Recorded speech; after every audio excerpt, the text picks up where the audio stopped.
कल्पना कीजिए, न पृथ्वी थी, न आकाश, न दिन था न रात, चारों ओर केवल अंधकार और अनंत शून्य था। तभी उस अनंत शून्य में एक दिव्य प्रकाश प्रकट हुआ। वो प्रकाश इतना विशाल था कि उसका न आदि दिखाई देता था और न अंत। यही था भगवान शिव का अनंत ज्योतिर्लिंग। उसी समय भगवान विष्णु क्षीर सागर में योग निद्रा में विराजमान थे। उनकी नाभि से एक कमल प्रकट हुआ और उस कमल से ब्रह्मा जी का जन्म हुआ। लेकिन ब्रह्मा जी को यह नहीं पता था कि उनका जन्म किसने किया। कुछ समय बाद ब्रह्मा जी और भगवान विष्णु के बीच विवाद छिड़ गया। ब्रह्मा जी बोले, मैं सृष्टि का रचयिता हूं, इसलिए सबसे बड़ा मैं हूं। भगवान विष्णु मुस्कुराकर बोले, यदि मैं न होता तो तुम्हारा जन्म भी कैसे होता, इसलिए श्रेष्ठ मैं हूं। दोनों के बीच ये विवाद इतना बढ़ गया कि पूरा ब्रह्मांड कांप उठा। तभी अचानक उनके सामने अग्नि का एक अनंत स्तंभ प्रकट हुआ। उसकी ऊंचाई और गहराई का कोई अंत नहीं था। आकाशवाणी हुई, जो इस दिव्य स्तंभ का आदि या अंत खोज लेगा वही सबसे श्रेष्ठ कहलाएगा। भगवान विष्णु वराह रूप धारण कर नीचे की ओर चल पड़े। ब्रह्मा जी हंस बनकर ऊपर की ओर उड़ गए।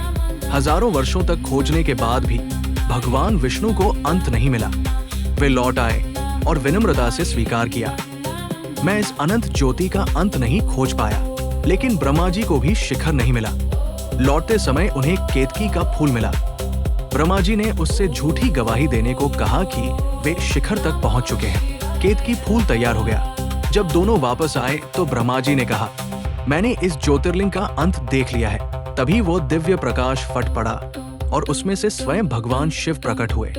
उनके तीसरे नेत्र की ज्वाला से पूरा ब्रह्मांड कांप उठा।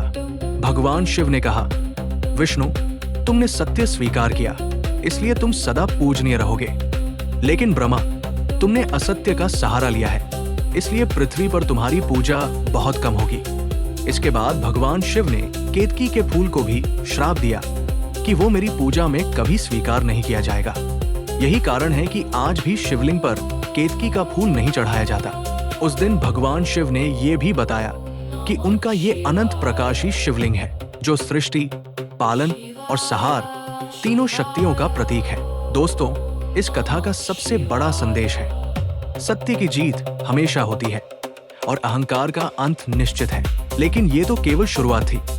अगले भाग में जानेंगे भगवान शिव का विवाह माता पार्वती से कैसे हुआ, आखिर सती ने क्यों अपने प्राण त्याग दिए और कैसे शुरू हुई शिव पार्वती की अमर प्रेम कथा।